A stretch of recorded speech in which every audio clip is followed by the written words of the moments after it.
My back gave out in a Marriott stairwell while dragging three giant pop-up banners and two crates of pitch swag up to the third floor because the freight elevator was reserved for the real staff.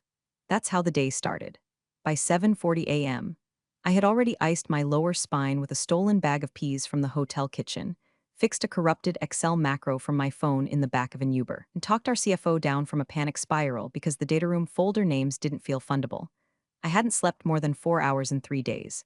I was running on adrenaline, protein bars, and spite.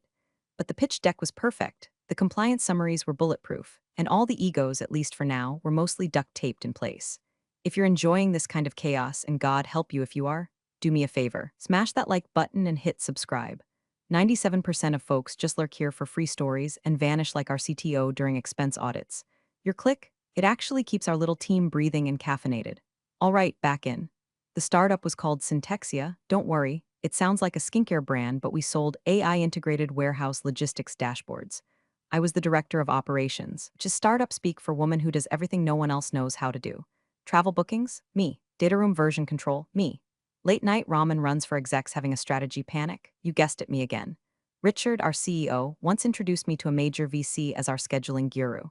I built the entire vendor ecosystem and negotiated our Series B procurement contracts. But sure, let's go with scheduling guru. He said it with that smirking tone men use when they want to compliment you and erase you at the same time. No one knew the full weight of the company like I did. I'd memorized every investor's quirks, tracked every legal addendum, and double-checked every rough draft email our CFO drunkenly sent at 1 a.m. I had a sixth sense for chaos. I didn't brag, I just got it done. There was one moment, months back, that I thought about more than I probably should have. We're at this overstuffed networking mixer in Chicago, the kind where men named Brett drink Negriness and say let's sync offline.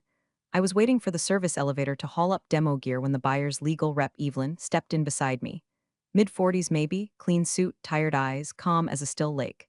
She asked me if I worked for Syntexia. I said yes, then immediately clarified. I do logistics and ops. I make sure nobody walks into a pitch with spinach in their teeth or the wrong version of the deck. I meant it as a joke. She didn't laugh, just nodded slowly. So, you're the reason the place hasn't burned down yet, I shrugged. She asked how long I'd been doing this. I told her since before the founders knew how to spell EBITDA.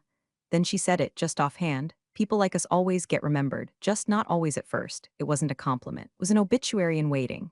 We stood in silence for the rest of the elevator ride. She didn't say goodbye. She just stepped off, heels echoing against concrete like punctuation. I forgot about it for a while, until much, much later. Back in the present, I was herding execs through a dry run for the biggest pitch of their lives. We were in the final stages of closing a $200M buyout from a logistics conglomerate, and every word, every breath, every PowerPoint animation was under scrutiny. Richard was foaming at the mouth with buzzwords, scalability, edge disruption, quantified agility. Meanwhile, I was rewriting the company's financial risk disclosure on the fly because the junior counsel forgot that words like probably don't belong in legal copy. I had to fly out a day earlier than everyone else to prep. Alone. No assistant. No hotel transportation arranged, of course. When I went to check the shared itinerary calendar to confirm lodging, my name wasn't listed anywhere. I flagged it in Slack. Richard didn't respond for 3 hours. When he did, it was a single line, your personal logistics are personal. That was it. No explanation. No sorry. Just one smug, dismissive sentence. Turns out, Richard and the other execs were staying at the Ritz-Carlton downtown. I was booked at a Days Inn on the outskirts, next to a defunct gas station and a 24-hour liquor store where the clerk kept offering me expired protein shakes on the house. I didn't cry. I didn't scream. I just sat on the motel comforter which smelled faintly of lemon-scented despair and stared at my inbox. No thank yous, no great job, just new tasks, new deadlines, and a subject line I hadn't seen in months, follow-up from elevator chat Evelyn. That night, I opened it, finally let myself remember. The first time Richard mentioned the buyout, he did it the way some guys mention a boat they technically don't own yet. Chest puffed out, tone already victorious. $200M, sweetheart, he said, spinning his whiskey tumbler like he was auditioning for a TV show called Tech Bros, Miami Nights. Biggest deal of my career. Syntexia's finally going global. It was a Thursday night Slack message, sent at 11:43 p.m. I was still at the office because the CFO had accidentally overwritten the cap table in Google Sheets while trying to insert a row for his dry cleaning expenses. Sweetheart, he wrote again, this time as a sign-off. From that moment on, the energy shifted. Richard started dressing like someone who watched a YouTube video called Power Poses for Closers. Our head of product, a very smart woman named Aisha, suddenly invisible in meetings, while Richard talked over her about long-tail warehouse obsolescence models he didn't understand. And every internal meeting began with a cold brew, a monologue, and a smug, offhand, let's keep it tight, team, we've got sharks circling. Sharks apparently meaning the buyer, a Midwestern conglomerate called Blackledge Freight Holdings. Not flashy, but cash-rich and conservative. They wanted our tech to modernize their outdated infrastructure. I read their values page. People first. Process-driven. Respect at every level. Sounded like corporate fluff, but at least it wasn't crypto. The second the buyer showed serious intent, Richard went into war room mode, which in practice meant micromanaging the aesthetics of our presentation slides while outsourcing all actual deliverables to people like me. I was suddenly fielding 20-hour days coordinating cross-functional documentation while being CC'd as an afterthought on every email thread. One day I asked if we'd like to have a central doc tracking the closing checklist. Richard said, let's not overprocess it. I trust you to keep it tidy. That's how I found myself juggling 12 distinct timelines, 5 legal compliance frameworks, and a COO who didn't know the difference between accruals and assets. The schedule was grueling. Blackledge wanted a pitch presentation in person, on-site in Chicago. That was the culmination of a month of hell.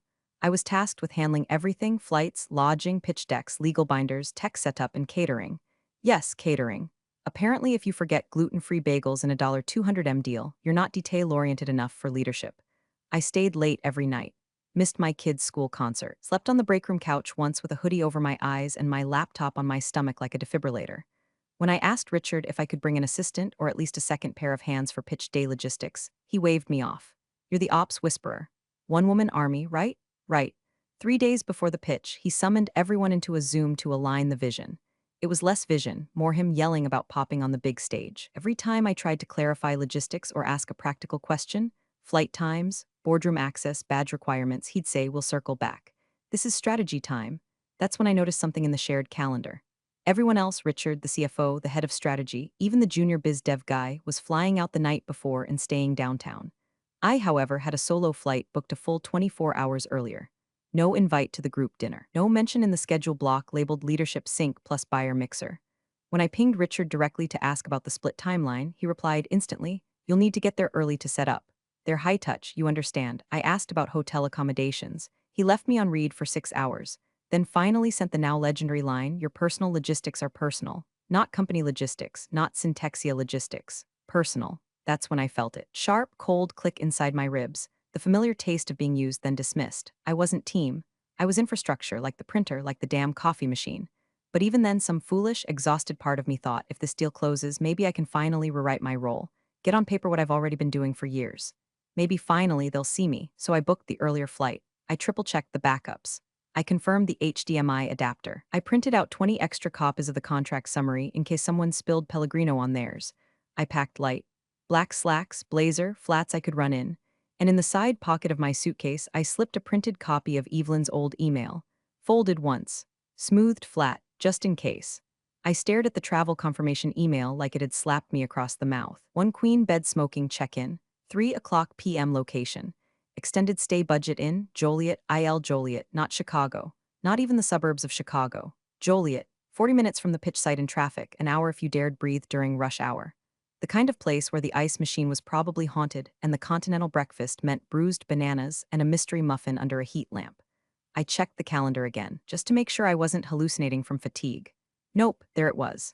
Richard, the CFO, the head of strategy, and even Kyle from business development, who once asked me what Control plus F did, were all staying at the Ritz-Carlton downtown, booked under a special block labeled Exec Team Syntexia Pitch.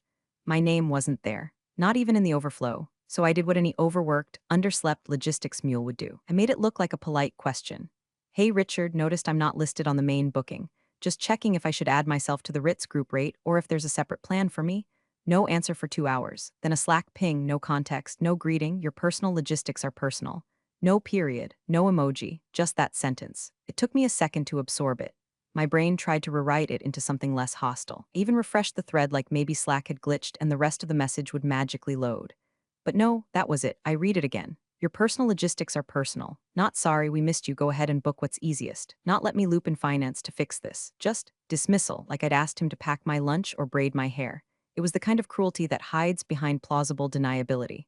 On paper, he hadn't done anything wrong. I was being sent early to prepare for the most important pitch of the company's existence. That was the job, right? But he hadn't forgotten. He hadn't missed me on the booking. He just didn't see me as part of the room that mattered. I stared at that message until my eyes stung. My hand hovered over the keyboard. I could feel a sharp reply curling in my throat like a match ready to spark. Instead, I typed, "Got it. Will confirm travel and expenses on my end." And I closed the laptop. Quietly, slowly, like it might explode if I slammed it. The next day, I arrived in Chicago before sunrise. No car service. I paid for my own Uber and tipped extra because the driver asked if I was headed to something big, and I didn't have the energy to lie. The motel receptionist didn't look up from her game of Candy Crush when I checked in. She handed me a key card that stuck halfway in the slot before the door finally beeped. The room smelled like burnt fabric and forgotten fast food. There was a single overhead bulb that flickered once when I turned it on, like it too was disappointed in me. I stood there, suitcase by my feet, and for the first time in months, I let myself feel it. Not rage, that came later. Embarrassment, that deep, bruising kind. The one that makes you question if maybe you are just overreacting. If maybe they're right not to include you. Maybe you're just ops. Pre-show janitor, not the main event.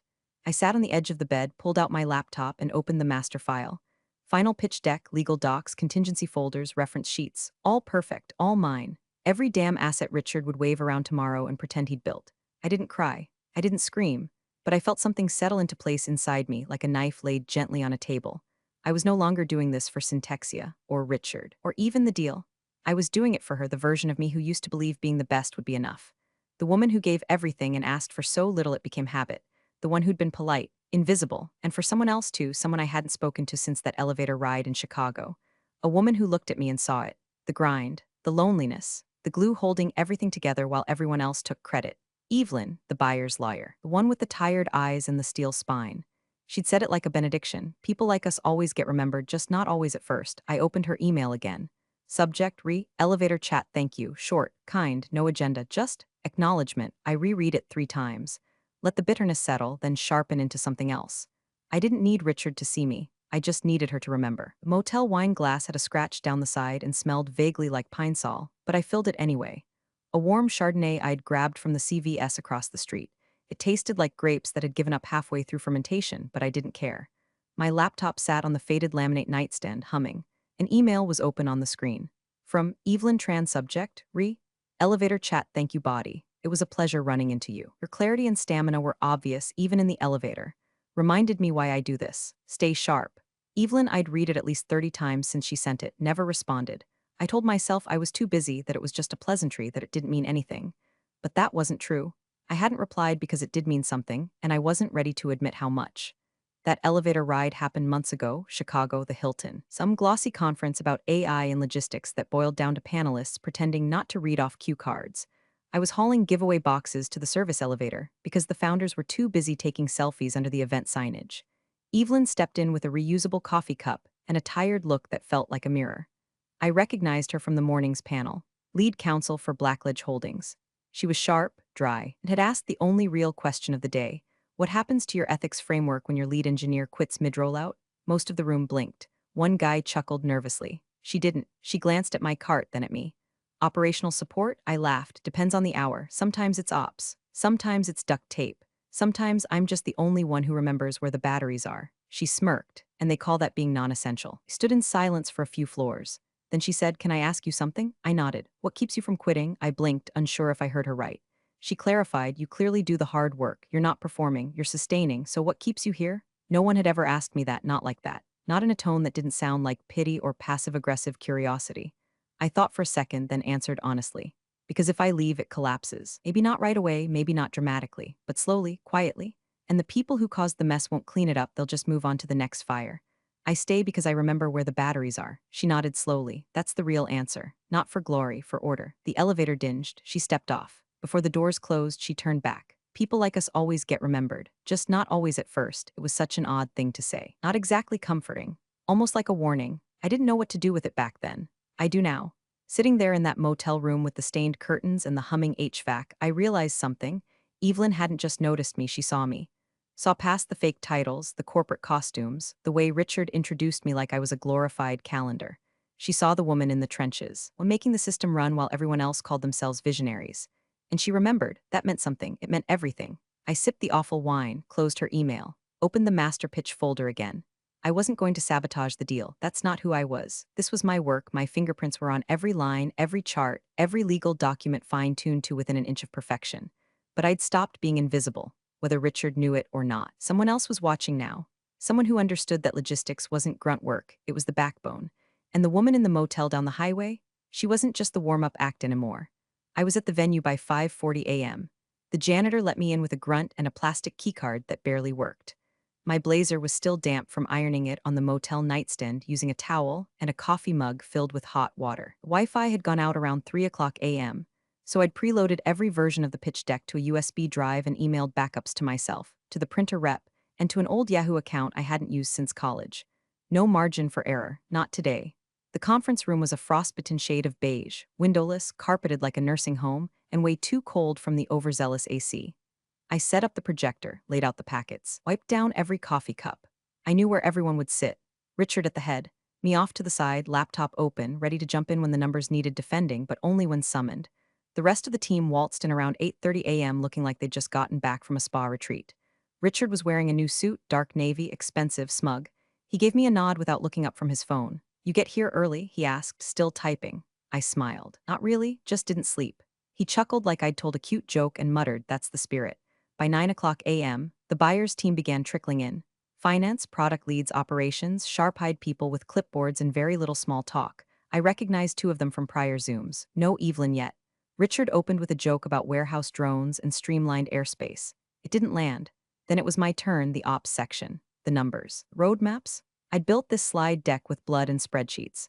I was 2 slides in, describing how our tech reduced last-mile delivery errors by 43%, a stat the buyer had flagged as mission critical, when Richard interrupted. "Let's not bore them with the weeds," he said with a laugh, waving a hand like I was a TED talk getting the hook. "She's our logistics guru, keeps the trains running. What I really want to show you is how we're thinking about vertical scaling." He clicked ahead 4 slides, skipping half of what I'd prepped. I sat back, smiled like I was fine, like that didn't land like a slap, like the phrase "keeps the trains running" wasn't code for knows her place. And then Evelyn walked in. Calm, polished, quiet. A black suit, minimal jewelry, the kind of entrance that doesn't draw attention but commands it anyway. She sat near the back. Didn't interrupt, just watched. Her eyes found mine for half a second. And in that second, something shifted. I didn't smile. I didn't nod. I just held her gaze long enough to say everything Richard wouldn't let me say out loud. Richard, of course, noticed her too, but in the worst way.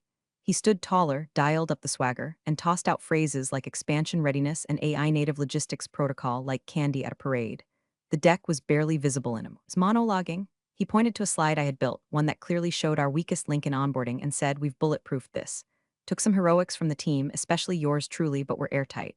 I'd spent 3 weekends fixing that exact issue. Alone, no help, no sleep, no thanks. Everything we do is best in class," Richard continued, "from our vendor onboarding to our travel protocols. We spare no expense to keep quality consistent." I felt Evelyn watching me again. No expense, huh? I didn't move, didn't flinch. But inside, I felt something cold and sharp beginning to glow. Not quite rage, rage is loud. This was colder, quieter, a kind of surgical stillness. He didn't know he was bleeding in front of a lawyer trained to spot fine cracks in million-dollar deals. He didn't know she'd ridden in freight elevators too. Evelyn said nothing. Just turned a page in her binder and kept listening, as if letting him dig the hole was more polite than stopping him mid-shovel. The presentation ended. There were scattered nods. The COO looked pale. The junior biz dev guy was visibly sweating. I sat in my chair, hands folded, eyes steady, waiting. Evelyn was still watching. The room had that post-pitch stillness, the kind where everyone's pretending to be relaxed, but their internal organs are running marathons. I could smell the adrenaline coming off Kyle like Axe body spray in fear. Richard leaned back, arms folded, looking like a man who thought he'd just sold the Brooklyn Bridge for full asking price. "Any final questions?" he asked, grinning like we were all about to high-five over champagne and stock options. There was a pause, just long enough to register as uncomfortable. Then Evelyn closed her binder, placed both palms flat on the table, and tilted her head just slightly. "Yes," she said, her voice calm and low. "One last thing." You could feel the oxygen get nervous. Even Richard straightened up. "Where?" she asked, eyes scanning the table slowly. "Is your team staying?" A question so soft it felt almost lazy. But the room snapped to alert. Richard blinked. "Our team?" She nodded once. "Yes, I'm always curious about how prospective partners handle logistics during key engagements." Richard grinned wider. "Only the best," said with a casual wave. "Ritz-Carlton downtown. We figured if we're going to bring our A-game, we should be rested and focused, right?" He even chuckled, trying to turn it into a charming little moment of executive wisdom. "Whole leadership teams there," he added. "Nothing but top shelf." Evelyn's eyes slid across the table, stopped on me. I didn't speak. I didn't blink. I just dropped my gaze to the legal packet in front of me. One breath, two, that was enough. The pause that followed didn't last more than 3 seconds, but it was brutal, like a cracked joint being held just before the twist. Evelyn turned her gaze back to Richard. No change in her tone, no raised voice, no drama. Interesting, she said, and nothing more, but I felt it like gravity changed. Richard, oblivious, laughed. We don't cut corners. Travel, food, tools, we invest in quality across the board. The CFO made a soft, wheezing noise next to him. I watched his face shift just slightly, a flicker of recognition. He was remembering something, probably the part where I emailed them about the motel confirmation, asking if it was a mistake. The email they'd all ignored. The COO cleared his throat. Is there a concern about logistics support? We had everything handled. Didn't we? He looked at me like I might nod and save him. I didn't. I wasn't about to lie to patch their reputations back together with my silence. Not anymore. The silence that followed felt like ice creeping through the cracks of a frozen lake. Evelyn didn't answer the COO. She didn't nod. She just leaned back in her chair, thoughtful. Richard, sensing something was off but too arrogant to name it, fumbled for recovery. I mean, obviously, we value our team across the board. Our ops lead here. He gestured at me without turning his head, has been instrumental. She flew in early to get everything squared away. The way he said it like he deserved credit for letting me carry the world on my back. Evelyn didn't move. Her hands remained folded on her binder, knuckles relaxed. I could feel the CFO sweating beside me. The COO's foot tapped anxiously under the table. I didn't know what Evelyn would do. I didn't know when she'd do it, but something was coming. The tension was no longer mine to carry. It belonged to them now. And Evelyn, calm, composed, devastating Evelyn, wasn't looking at Richard anymore. She was looking past him, at the decision.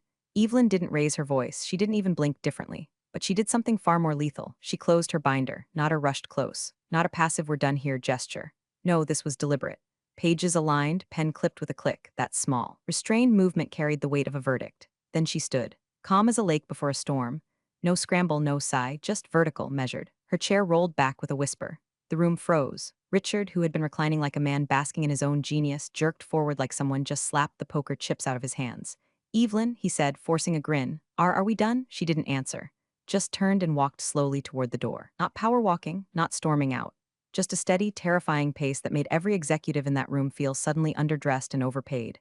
Richard stood halfway, one hand extended like a preacher mid-sermon. Wait, did we do something wrong? She paused at the threshold. Turned just slightly, enough for her voice to float cleanly across the table. We take team treatment seriously, she said. We don't fund exclusion. That was it. No accusations. No pitchforks. Just a simple statement of values delivered like gospel. Then she was gone. The silence left behind wasn't just awkward, it was surgical. Nobody moved. The only sound was Kyle nervously drumming his fingers on his Yeti water bottle until Richard shot him a look sharp enough to draw blood. The CFO coughed into his hand and muttered. She didn't say no, technically.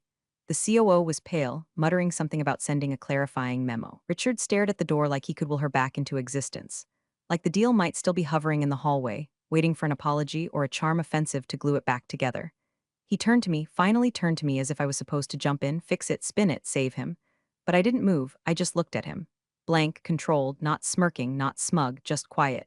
Because for once, silence wasn't something that protected them. Protected me. I'd spent years swallowing disrespect so subtle you'd need a microscope and a therapist to name it. Years making other people look brilliant while being thanked with backhanded jokes and forgotten credits. But now the air was shifting. They weren't the ones being watched anymore. They were the ones exposed. Richard hit the lobby like a man chasing a train that had already left the station. Get her on the phone. He barked at no one in particular, spinning in a frantic circle like Evelyn might still be hiding behind a ficus. Call someone, legal, BD, finance, I don't care who. We clarify, we recover, we respond. The front desk receptionist raised an eyebrow and offered him a mint.